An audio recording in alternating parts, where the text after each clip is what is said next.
الله الرحمن الرحيم الحمد لله والصلاة والسلام على رسول الله عن أبي هريرة رضي الله تعالى عنهما وعنهم قال قال رسول الله صلى الله عليه وسلم لما خلق الله آدم ونفخ فيه الروح عطس فقال الحمد لله فحمد الله بإذنه فقال له ربه يرحمك الله يا آدم اذهب إلى أولئك الملائكة إلى ملأ منهم جلوس فقل السلام عليكم فقال السلام عليكم قالوا عليك السلام ورحمة الله ثم رجع إلى ربه فقال إن هذه تحيتك وتحية بنيك بينهم.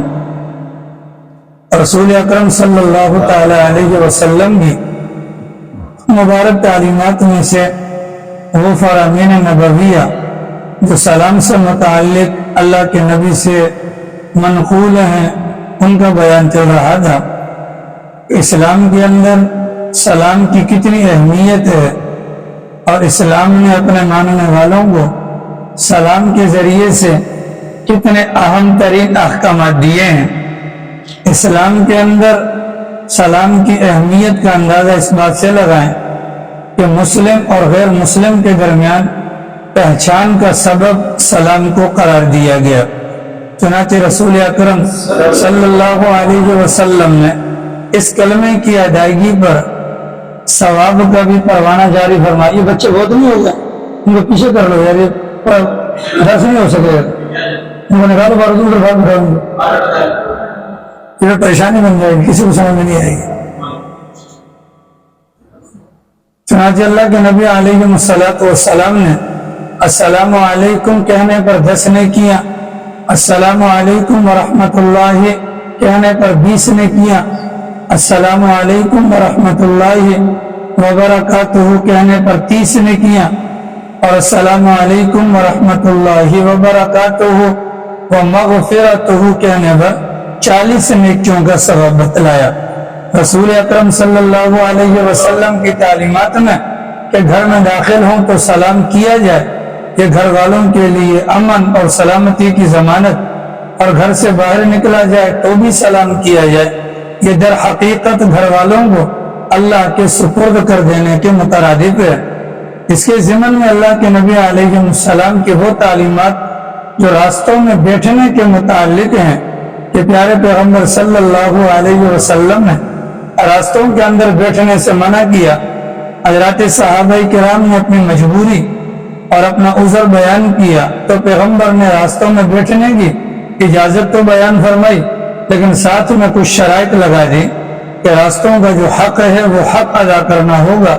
چنانچہ 7 قسم کے حقوق بیان ہوئے کہ اگر راستے میں بیٹھنا بامر مجبوری ضروری ہے اور اس کے علاوہ کوئی چارہ کار نہیں ہے, اس صورت میں 7 حق ہیں جو ادا کرنے ہوں گے. ان میں سے پہلا حق راستے میں بیٹھنا ہے, اپنی نگاہوں کو ان جگہ سے بچانا ہے جن جگہوں پر نگاہوں کو ڈالنے سے اللہ تعالیٰ نے منع کیا ہے. راستے میں بیٹھنا ہے تو راستے میں بیٹھتے ہوئے دوسروں کو تکلیف سے بچانا ہے. راستے میں بیٹھنا ہے تو سلام کا جواب دینا ہے. راستے میں بیٹھنا ہے تو امر بالمعروف اور نہی عن المنکر کو لازمی اپنے بیٹھک کا جز بنانا ہے. اگر راستے کے اندر بیٹھنا ہے, اگر کوئی بندہ راستہ بھول جائے اس کی رہنمائی کرنی ہے. اگر راستے کے اندر بیٹھنا ہے, کوئی مظلوم ہے, اس کو یعنی کہ مدد کی ضرورت ہے, اس فریاد رس کی فریاد رسی کرنی ہے. اور اگر راستے کے اندر بیٹھنا ہے تو راستے کا حق یہ بھی ہے کہ اگر کوئی بندہ بھٹک گیا ہو راستے سے, اس کو راہ راست پر لانا اور اس کے مقام پر پہنچانا یہ بھی بے حد ضروری ہوگا. یہ اللہ کے نبی نے سلام کا بھی متعلق بتلا دیا اور راستوں کے حقوق کے بارے میں بھی بتلا دیا. ساتھ میں اللہ کے نبی نے اس بات کو بھی بتلا دیا کہ مجلس ہو مخلوق لوگوں کی کہ جن کے اندر مسلم اور غیر مسلم ہو تو مسلمان کی نیت کر کے سلام کرنے والے کو سلام کرنا چاہیے. اگر مجلس ہو ایسی کہ جس کے اندر نیک اور برے لوگ بیٹھے ہوں, اس صورت میں برے لوگوں کی نیت نہیں کرنی بلکہ نیک لوگوں کی نیت کر کے سلام کرنا چاہیے. یہود و نصارہ ہیں ان کو سلام میں پہل نہیں کرنی، اگر وہ سلام کر دیں تو وعلیکم السلام کے ذریعے سے ان کو جواب دینا ہے۔ سلام کے اندر یہود و نصارہ کی مشابہت اختیار نہیں کرتی۔ پھر پیغمبر علیہ السلام نے یہودیوں کے سلام کے متعلق فرمایا وہ ہاتھ کے اشارے کے ذریعے سے سلام کرتے ہیں، اور عیسائیوں کے متعلق فرمایا وہ انگلیوں کے ذریعے سے، انگلیوں کے اشارے کے ذریعے سے سلام کرتے ہیں، اور ایمان والوں کو ان دونوں طریقوں سے سلام کرنے سے منع فرمایا۔ چنانچہ فرمایا گیا، آخری روایت جو گزری تھی اس کے اندر فرمایا تھا السلام قبل الکلام، کہ سلام کرنا ہے بات چیت سے پہلے سلام کیا جائے۔ عام طور پہ دیکھا ہوگا اگر کوئی بندہ کافی دنوں کے بعد نظر آئے، اللہ بھی کیا حال ہے، خیریت سے ہیں، مزے میں ہیں، ٹھیک ٹھاک ہیں، ابھی وہ دور ہیں، اب جب وہ قریب آئیں گے السلام علیکم، تو یہ سلام سنت والا نہیں ہے۔ نبی پاک صلی اللہ علیہ وسلم کے اندر جس سلام کا حکم ہے، جس سلام کی فضیلت بیان ہوئی ہے، وہ سلام ہے جو بات چیت سے پہلے ہو۔ چنانچہ ہمارے بڑوں نے اس حدیث پاک کی روشنی میں فرمایا، ایک تو مشابہت نہیں کرنی، دوسرا بات چیت سے پہلے سلام کرنا ہے۔ اگر بندہ دور ہے اور ہمیں لگتا ہے کہ وہ ہماری آواز نہیں سن پائے گا، ہم زبان سے پہلے السلام علیکم کہیں اور اس کے بعد ہاتھ کا اشارہ کر دیں، اس کے بعد ہاتھ کا اشارہ کر دیا جائے۔ تو گزشتہ روایات کے اندر یہ چند باتیں بیان ہوئی تھیں۔ اب یہ جو آگے والی روایت آپ حضرات کے سامنے تلاوت ہوئی، رسول اکرم صلی اللہ علیہ وسلم امام الانبیاء ہیں۔ کیا ہیں؟ امام الانبیاء۔ کیا ہیں؟ امام الانبیاء ہیں۔ اور آپ حضرات جانتے ہیں یاسین والقرآن الحکیم انک لمن المرسلین، یہ جو مبارک سورت ہے جس کو قرآن کریم کا دل کہا گیا، یہ مبارک سورت انسانیت کی پیدائش سے 50,000 سال پہلے اللہ میاں نے تلاوت کی تھی۔ تو جب وہاں پر کہا یاسین، تو یاسین سے مراد کون تھے؟ ہمارے پیغمبر تھے۔ والقرآن الحکیم، اللہ نے قرآن کی قسم کھا کر کہا تھا انک لمن المرسلین، کہ آپ بھیجے ہوئے رسولوں میں سے ہیں۔ تو کس کو کہا تھا اللہ نے؟ ظاہر سی بات ہے محمد الرسول اللہ صلی اللہ علیہ وسلم کو کہا ہوگا۔ اللہ کے نبی سے حضرت ابو ہریرہ کی روایت ہے، پوچھا گیا سرکار آپ کی ولادت کب ہوئی، یعنی آپ کب سے نبی بنے؟ فرمایا کہ اس وقت سے بھی پہلے میں نبی تھا جبکہ ابھی تک آدم کی مٹی جمع بھی نہیں کی گئی تھی۔ اس بنیاد پر حقیقت حال کے لیے حضرات صحابہ کرام پیغمبر کی مجلس میں پرانی باتیں پوچھا کرتے تھے۔ یا رسول اللہ بتلائیے حضرت آدم کے متعلق، ان حالات کے متعلق۔ اللہ کے پیغمبر علیہ السلام موقع با موقع حالات اس وقت کے جو ہیں وہ سارے کے سارے بتلاتے تھے۔ چنانچہ ایک موقع پر اللہ کے نبی نے فرمایا، جب اللہ تعالیٰ نے حضرت آدم کو پیدا کیا، جب اللہ تعالیٰ نے حضرت آدم کو پیدا کیا، گویا کہ ہم حضرت آدم کیا، حضرت آدم کی ولادت کو مانتے ہیں، مانتے کہ نہیں مانتے؟ حضرت آدم کی ولادت کو مانتے ہیں، اور جب حضرت آدم کی ولادت کو مانتے ہیں تو پیارے پیغمبر کی ولادت کو بھی مانتے ہیں۔ تو اگر کوئی کہتا ہے کہ ہم میلاد کو نہیں مانتے تو پاگل تو نہیں ہے؟ اتنا بڑا کفر کیسے کر لیں؟ وہ میلاد کو بھی مانتے ہیں، ہم ولادت کو بھی مانتے ہیں۔ بہرحال اللہ کے نبی نے فرمایا حضرت آدم کو جب اللہ نے پیدا کیا، پیدا کرنے سے مطلب مٹی جمع کرنے کے بعد ان کا باقاعدہ پتلا بنایا گیا، اس پتلے کے اندر روح پھونکی گئی۔ اس موقع پر کیا ہوا؟ سرکار فرماتے ہیں جیسے ہی حضرت آدم کے اس پتلے کے اندر روح پھونکی گئی، ان کو فوراً چھینک آئی، ان کو فوراً چھینک آئی۔ چھینک آنے کی صورت میں خود بخود حضرت آدم کی زبان پر کلمہ جاری ہو گیا، الحمدللہ۔ کیا کلمہ جاری ہو گیا؟ الحمدللہ۔ ظاہر ہے حضرت آدم کو کسی نے بتایا تو نہیں، چنانچہ سرکار نے خود آگے اس بات کی وضاحت کی کہ اللہ کی مرضی سے ان کی زبان پر اللہ کی حمد کا کلمہ جاری ہو گیا۔ جب اللہ کی حمد کا کلمہ جاری ہوا تو چھینک ان کو آئی تھی، ان کی زبان پر الحمدللہ جاری ہوا۔ اللہ میاں نے جواب دیا یرحمک اللہ۔ کیا کہا؟ یرحمک اللہ۔ گویا کہ کوئی بھی انسان اگر چھینک مارے گا تو چھینک مارتے ہوئے اگر وہ تصور کرے جو آج مجھے چھینک آئی اربوں خربوں سال پہلے جو حضرت آدم علیہ السلام کائنات کے پہلے انسان تھے ان کو بھی چھینک آئی تھی، الحمدللہ چھینک آج مجھے بھی آ گئی۔ انہوں نے کہا تھا الحمدللہ، کیوں کہا تھا؟ اللہ نے ان کے دل میں ڈالا تھا۔ آج ہم بھی کہیں گے، ان کے ساتھ مشابہت ہو جائے گی تو انسان کا دل خوش ہو جائے گا، اللہ کا شکر ہے، کیونکہ چھینک بھی تو اللہ کی بڑی نعمت ہے۔ موجودہ زمانے کی سائنس بتلاتی ہے کہ جب بسا اوقات انسان کے دماغ کے اندر یا انسان کے جسم کے اندر کچھ نسیں ایسی ہیں کہ زیادہ حرکت میں آنے کی وجہ سے وہ پھٹنے کے قریب ہوتی ہیں، اور اندر جسمانی جو نظام ہے وہ درہم برہم ہونے کے قریب ہوتا ہے۔ اللہ کی ذات بندے کو فوراً چھینک والی کیفیت پیدا کرتے ہیں تو یکدم ساری کی ساری نسیں اپنی جگہ پر کنٹرول ہو جاتی ہیں۔ اللہ تعالیٰ کی نعمت ہے، جب ہمیں پتا ہوگا کہ سب سے پہلے چھینک ماری حضرت آدم نے تو ہمیں خوشی ہوگی، ہمیں کیا ہوگی؟ خوشی ہوگی، اور پھر الحمدللہ زبان پر آئے گا پھر بھی ہمیں خوشی ہوگی، اور جب ہم جواب باتیں نہ کریں پھر ہم جواب دیں گے یا رحمک اللہ تو بھی ہمیں خوشی ہوگی۔ کیوں خوشی ہوگی؟ یہ کلمہ جو آج میری زبان کی نوک پر آیا یہ سب سے پہلے اللہ تعالیٰ کی زبان پر آیا تھا۔ تو جو نسبت قائم ہو جائے تو بات ہی کیا ہے؟ حضرت موسیٰ علیہ السلام کے زمانے میں پاگل تھا، کیا تھا؟ ایک پاگل تھا، سارے سن رہے ہیں؟ ایک کیا تھا؟ پاگل تھا، حضرت موسیٰ کی نقلیں اتارتا تھا، حضرت موسیٰ کی نقلیں اتارتا تھا۔ ایک دن حضرت موسیٰ کی طرح کا جبہ پہنا، حضرت موسیٰ کی طرح کا عصا پکڑا اور حضرت موسیٰ کی طرح بکریوں کا ریوڑ لے کر جانے لگا۔ اللہ تعالیٰ نے اس کی اس ادا پر اس کو ایمان کی دولت سے نواز دیا۔ اللہ تعالیٰ سے حضرت موسیٰ نے پوچھا خدا یہ کیا ماجرا، کون سا عمل کا تمہارے جسم سے، تمہارے لباس سے اور تمہارے عمل سے مشابہت اس کی اللہ تعالیٰ ہمیں ایسی پسند آئی کہ ہم نے ایمان کی دولت سے اس کو نواز دیا۔ ٹھیک ہے، الحمدللہ کہیں گے، مشابہت کس سے ہوگی؟ حضرت آدم سے ہوگی۔ یرحمک اللہ کہیں گے تو مشابہت کس سے ہوگی؟ اللہ تعالیٰ سے۔ اور ہمارے پیغمبر نے کیا فرمایا؟ یہودیوں کی مشابہت نہیں اختیار کرنا، عیسائیوں کی مشابہت اختیار نہیں کرنا، تو پھر کس کی کرنی ہے؟ مسلمانوں کی۔ تو سارے نبی کون تھے؟ مسلمان تھے۔ سارے نبی کون تھے؟ کیونکہ کوئی بھی نبی یہودی نہیں تھا، اس لیے کہ حضرت موسیٰ علیہ السلام یہودی تو نہیں تھے، یہودی یہودا سے حضرت یعقوب کے بڑے بیٹے کا نام تھا، یہ تو وہاں سے آ گئے۔ یا یہودیوں کو بنی اسرائیل کہتے ہیں، حضرت یعقوب کا لقب تھا اسرائیل، ان کی اولاد کو بنی اسرائیل کہتے ہیں۔ عیسائیوں کو عیسائی کہنے کی وجہ حضرت عیسیٰ کا نام عیسیٰ تھا، ان کے ماننے والوں کو عیسائی یا ان کو نصارہ کہا جاتا ہے۔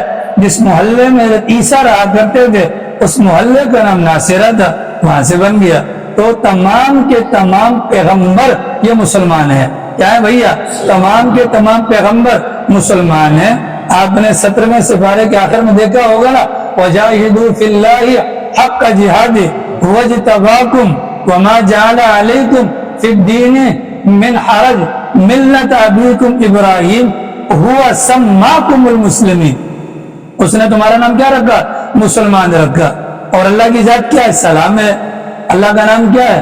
وَاللَّهُ الْخَالِقُ الْبَارِئُ الْمُؤْمِنُ الْمُهَيْمِنُ الْعَزِيزُ، اس سے پیچھے والی ہے نا، وَاللَّهُ الَّذِي لَا إِلَهَ إِلَّا هُوَ عَالِمُ الْغَيْبِ وَالشَّهَادَةِ هُوَ الرَّحْمَنُ الرَّحِيمُ هُوَ اللَّهُ الَّذِي لَا إِلَهَ إِلَّا هُوَ، آگے الملك القدوس السلام، السلام، ٹھیک ہے۔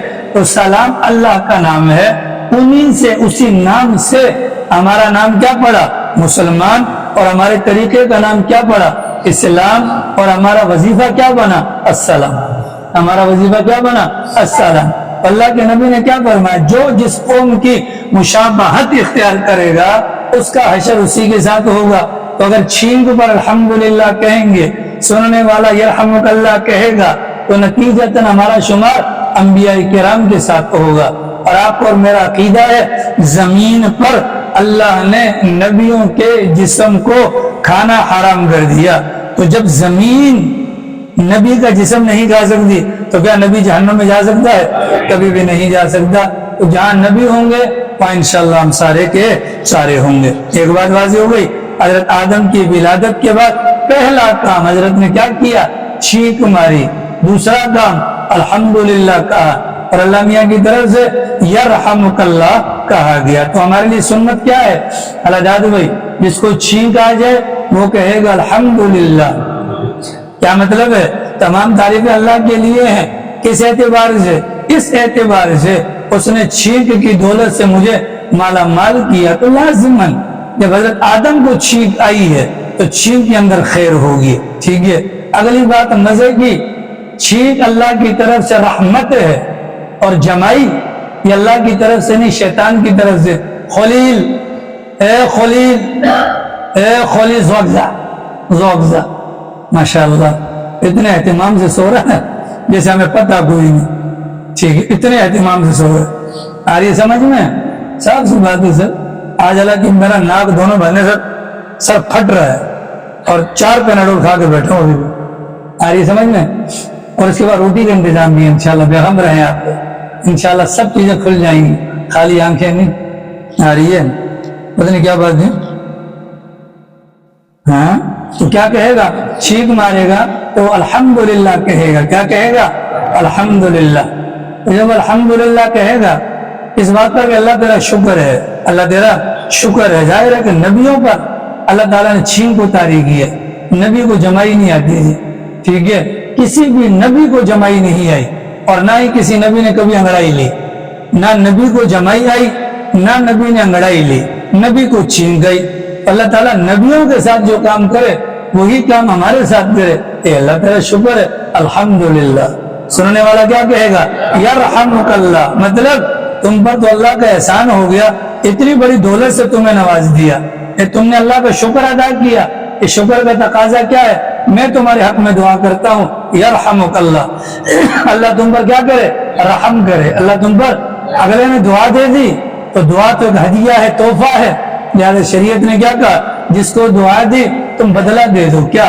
یہدیکم اللہ، اللہ تمہیں ہدایت دے، مطلب اللہ کے خزانے میں سب سے قیمتی دولت وہ ہدایت ہے۔ تم نے بن کہے مجھے اللہ کی رحمت کی دعا دی، میں تمہیں دعا دیتا ہوں اللہ اپنے خزانے کی قیمتی دولت ہدایت سے تمہیں سرفراز کرے۔ پھر اگلا فوراً جب دیکھے گا یار اس نے میرے لیے ہدایت کی دعا کی، تو فوراً جواب میں کیا کہے گا؟ یا اپنا یغفر اللہ لنا ولکم، یغفر اللہ لنا ولکم، اللہ ہماری اور اللہ تمہاری مغفرت کرے۔ ٹھیک ہے، درس میں بیٹھنے کا کتنا فائدہ ہے کہ نہیں بھیا؟ بولو، معمولی بہانوں پر ٹوپی بازیاں مت کروایا کریں۔ ٹھیک ہے، درس میں بیٹھنے کا یہ فائدہ ہے۔ اب کسی کو چھینک آئے گی تو جو یہاں بیٹھے ہیں کم سے کم توجہ کے ساتھ، اور نہ بیٹھے ہوئے تو سارے ہی ہیں، لیکن جو توجہ سے انسان کا بچہ بن کر اور اپنے آپ کو محتاج سمجھ کر بیٹھے گا، تو جب کوئی چھینک مارے گا ٹھک اس کے دل میں خیال آئے، او سب سے پہلے چھینک حضرت آدم نے ماری تھی۔ ٹھیک ہے، پھر اس کی زبان سے الحمدللہ، سب سے پہلے الحمدللہ حضرت آدم نے کہا تھا، پھر یرحمک اللہ کہے گا، پھر یہدیکم اللہ، پھر یغفر اللہ لنا ولکم والے اعمال بتلائے گا۔ تو درس میں بیٹھنے کا فائدہ ہے کہ نہیں ہے؟ بولو، سارے بولو، سارے بولو، اور دعا کیا کرو اللہ میں قبول کر لے۔ اللہ میں ابھی رائمنڈ اجتماع آنے والا ہے، سب ارادہ کرو انشاءاللہ جائیں گے، سب ارادہ کرو انشاءاللہ جائیں گے، سب ارادہ کرو جائیں گے۔ ابھی سے مگر مشق آنسو مت بنی یار، میرا تو یہ معاملہ بھائی اللہ قبول کرے گا، پہلے تو اللہ سے قبولیت تو مانگو، پہلے اللہ سے قبولیت تو مانگو، نہیں یار یہ یار وہ یار، تو پہلے سے کیوں لسی کو کھٹا کریں، صبر کریں۔ اگر اللہ نے قبول کر لیا یہ اللہ کی بڑی نعمت ہے۔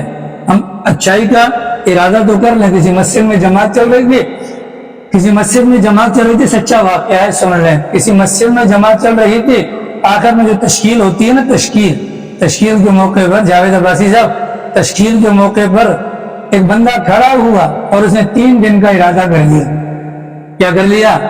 3 دن کا خالی ارادہ کیا اللہ کی شان، یہاں سے ارادہ کر کے گھر گیا، وہیں پہ مر گیا۔ ارادہ کیا، گھر گیا، گھر پہ جا کر مر گیا۔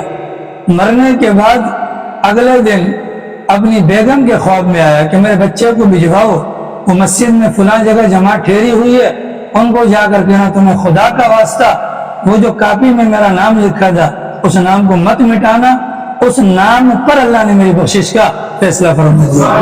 ہم اللہ سے مانگنے تو صحیح بھیا، ہم اللہ سے مانگنے تو صحیح، اللہ قبول کر لے اللہ کا احسان۔ ہم اللہ کے سامنے اپنے عذر رکھ دیں، نہیں عذر نہیں رکھیں، اللہ تعالیٰ کے سامنے ہم اپنا مدعا رکھ دیں، خدایا جانا چاہتا ہوں، جیسے صحابہ کرام نے کہا نا سرکار آپ کی بات کا انکار نہیں، بیٹھنے نہ بیٹھنا برابر، لیکن بیٹھنا ہماری مجبوری ہے، اللہ نے راستہ نکالا کہ نہیں نکالا، اسی طریقے سے ہم بھی عمل کریں۔ پھر دوسری بات پیغمبر نے فرمائی، جب چھینک والا مرحلہ مکمل ہوا حضرت آدم کو کہا کہ جائیے اور جا کر فرشتوں کی جماعت کو السلام علیکم کہیے، وہ جو جواب دیں ان کو غور سے سنیے گا، اور جو جواب وہ دیں گے وہ آپ کا اور آپ کی اولاد کا باہمی ملاقات کے موقع پر وہی تحیہ اور وہی وظیفہ ہوگا۔ حضرت آدم گئے، السلام علیکم کہا، فرشتوں نے وعلیکم السلام ورحمت اللہ کا جملہ ارشاد فرمایا۔ حضرت آدم نے آ کر اللہ میاں کو کارگزاری سنائی، یہ بات تو ماں قبل میں بھی گزر چکی۔ اس کے بعد کیا ہوا وہ پیغمبر نے یہاں پر بیان کیا، فرمایا کہ اس کے بعد اللہ تعالیٰ نے اپنے دونوں ہاتھ سامنے کیے، دیکھو یہ ہمارا دایاں ہاتھ ہے، یہ ہمارا بایاں ہاتھ ہے، پولیس والے یہ ہمارا دایاں ہاتھ ہے، یہ ہمارا بایاں ہاتھ ہے، لیکن اللہ میاں کے دونوں ہاتھ دائیں ہیں، اللہ میاں کے دونوں ہاتھ دائیں ہیں، دونوں ہاتھ آگے کیے اور مٹھیاں بند دیں۔ حضرت آدم سے کہا گیا ان دو میں سے ایک مٹھی کو اختیار کر لیں، حمید اللہ بھائی ان دو میں سے کھانا ہے تو انتظار تو کروائیں گے، ٹھیک ہے ٹائم نہ دیکھیں، ان دو مٹھیوں میں سے ایک مٹھی پر ہاتھ رکھ دیں، کون سی مٹھی کھول لی جائے؟ حضرت آدم نے وہ والی مٹھی کھولی جو ہمارا دایاں ہاتھ بنتا ہے، چنانچہ مٹھی کو کھولا گیا، حضرت آدم کی جتنی بھی اولاد آنی تھی وہ ساری کی ساری حضرت آدم کے سامنے پھیل گئی، جتنی بھی اولاد قیامت تک آنی تھی وہ ساری کی ساری پھیل گئی۔ حضرت آدم نے دیکھا نورانی چہرے، ان نورانی چہروں میں سے ایک چہرہ بہت زیادہ نورانی، بہت زیادہ نورانی۔ حضرت آدم نے دیکھا ان کی اولاد میں سے وہ جو سارے نظر آئے ان کی دونوں آنکھوں کے درمیان اس جگہ پر ان کی عمریں لکھی ہوئی تھی، کیا لکھی ہوئی تھی؟ ان کی عمریں لکھی ہوئی تھی۔ حضرت آدم نے دیکھا ایک چہرہ بہت زیادہ نورانی نظر آیا، حضرت آدم نے پوچھا خدا یہ کون ہے؟ فرمایا تمہارے بیٹے حضرت داؤد ہیں، تمہارے بیٹے حضرت داؤد ہیں، یہ آئیں گے۔ حضرت داؤد اور حضرت آدم کے اندر مماثلت ہے، وجہ کیا ہے؟ حضرت آدم کو پیدا کرنے سے پہلے اللہ میں نے کیا فرمایا تھا؟ انی جاعل فی الارض خلیفہ، میں زمین پر اپنا نائب یعنی خلیفہ پیدا کروں گا، تو پھر اللہ نے آدم کو پیدا کر دیا، گویا کہ حضرت آدم خلیفۃ اللہ بن گئے، اور دوسرے انسان جن کو اللہ نے خلافت کے لقب سے ملقب کیا وہ حضرت داؤد علیہ السلام ہے، یا داؤد انا جعلناک خلیفۃ فی الارض، تو مناسبت ہے، اور جزوی اعتبار سے ان کا چہرہ زیادہ چمک رہا تھا، تو کہا کہ یہ آپ کے بیٹے حضرت داؤد ہیں۔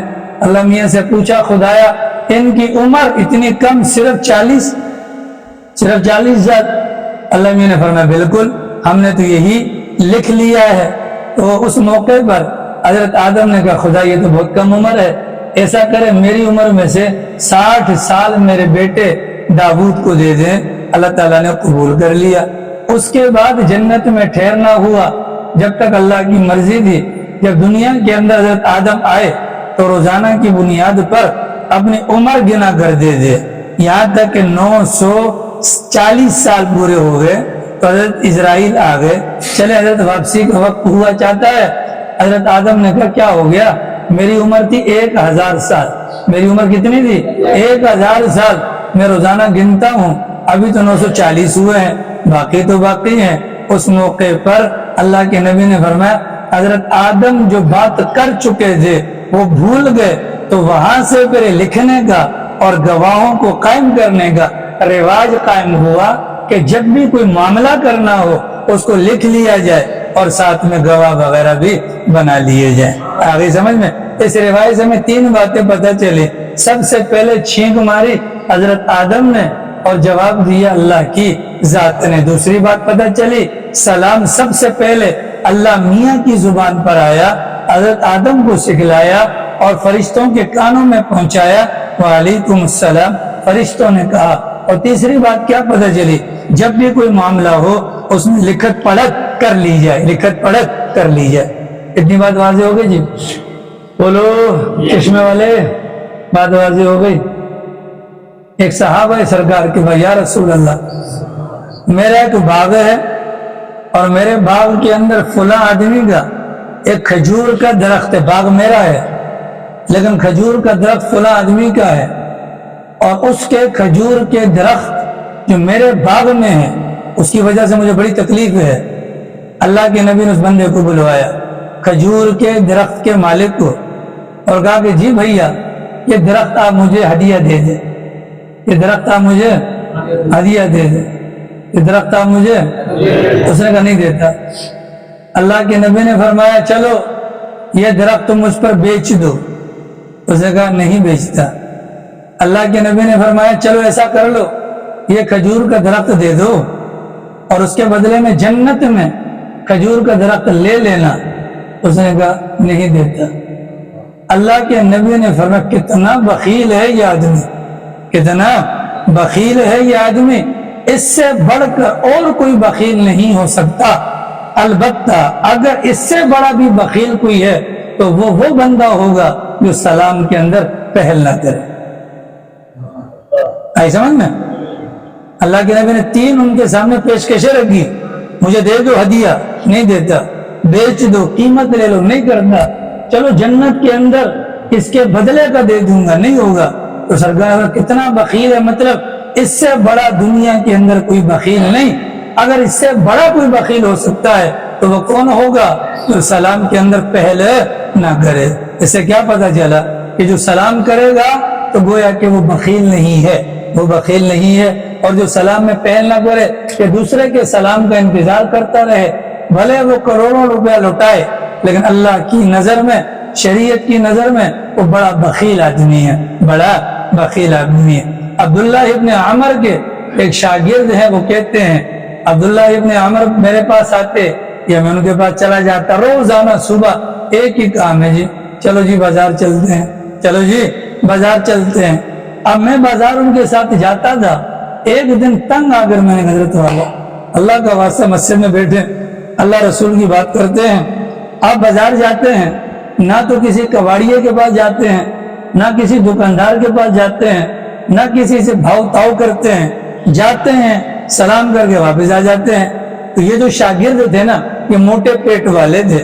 عبداللہ ابن عمر نے کہا او موٹے پیٹ والے، ہم بازار جاتے ہیں صرف اور صرف سلام کرنے کی نیت سے، کیونکہ بازار کے اندر لوگ زیادہ مل جاتے ہیں، بازار کے اندر لوگ زیادہ مل جاتے ہیں۔ تو گویا کہ عبداللہ ابن عمر یہ وہ صحابی ہیں کہ جو سب سے زیادہ پیغمبر کی سنتوں پر عمل پیرا ہونے والے ہیں۔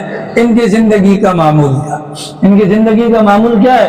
بازار میں جانا ہے تو سلام کرنے کی نیت سے جانا ہے۔ اب یہاں سے لے کر یہاں تک کتنے لوگ ہیں؟ چنانچہ ہمارے بڑوں نے فرمایا جو روزانہ کی بنیاد پر 50 مرتبہ سلام کرنے کا شیوا بنا لے گا، کھلی آنکھوں کے ساتھ اس کی برکات کو وہ مرنے سے پہلے اپنے سامنے محسوس کرے گا۔ چنانچہ اگلی روایت کے اندر رسول اکرم صلی اللہ علیہ وسلم نے فرمایا البادئ بالسلام، کہ سلام کے اندر پہل کرنے والا تکبر سے بری ہو جاتا ہے، سلام کے اندر پہل کرنے والا تکبر سے بری ہو جاتا ہے۔ تو سلام کرنا چاہیے، تکبر کا علاج آ گیا نا۔ جو سمجھتا ہے میرے اندر تکبر ہے اس کو کیا کرنا چاہیے؟ جاوید عباسی کیا کرنا چاہیے؟ سلام کرنا ہے، السلام علیکم، السلام علیکم یہ والا نہیں، یہ بددعا السلام علیکم شامل نہیں، السلام علیکم۔ اللہ میاں کا نام ہے بھیا، ٹھیک ہے، اللہ میاں کا نام ہے، کسی کا نام ہے عبد الرحمن، اس کو رحمان کرو گے تو کہانی خراب ہو جائے گی، ٹھیک ہے۔ السلام جیسے رحمان اللہ کا نام، ویسے ہی سلام بھی اللہ کا نام، السلام علیکم زور سے کیا کرے۔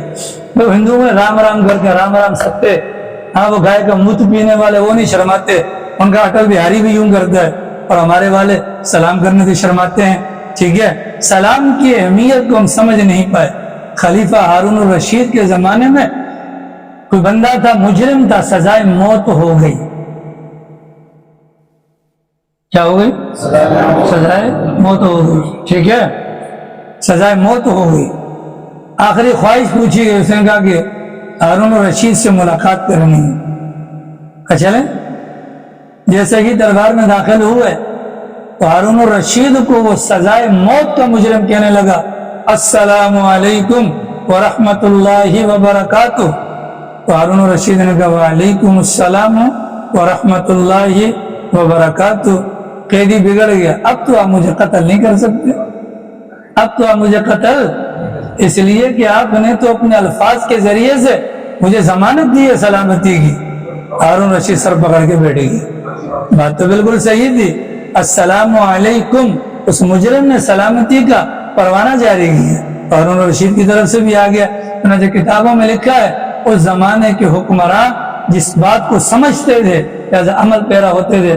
ہمارے والے تو ماشاءاللہ گالیاں بھی دیتے ہیں، سلام کا جواب بھی ساتھ میں، بڑا کتے کا بچہ ہے یہ، ٹھیک ہے، موٹی سی بات ہے یہ تو ہمارے لوگ اپنے بچوں کو گالی دیتے ہیں، چلا کتے کے بچے، کتا خود ہے وہ، بھائی کس کا بیٹا ہے وہ؟ آپ کا بیٹا ہے نا، آپ نے کتا کس کو کہا؟ اپنے آپ کو کہا۔ سلام بھی السلام علیکم، تو بڑا کمینہ ہے، تو بڑا کمینہ ہے، یہ فرمایا گیا السلام علیکم۔ تو پیغمبر کی سلام کے متعلق کچھ تعلیمات ہیں جو آپ کے سامنے بیان ہوئی، پھر آگے اجازت طلب کرنا اس کے متعلق باقی باتیں انشاءاللہ کل بیان کریں گے۔ اللہ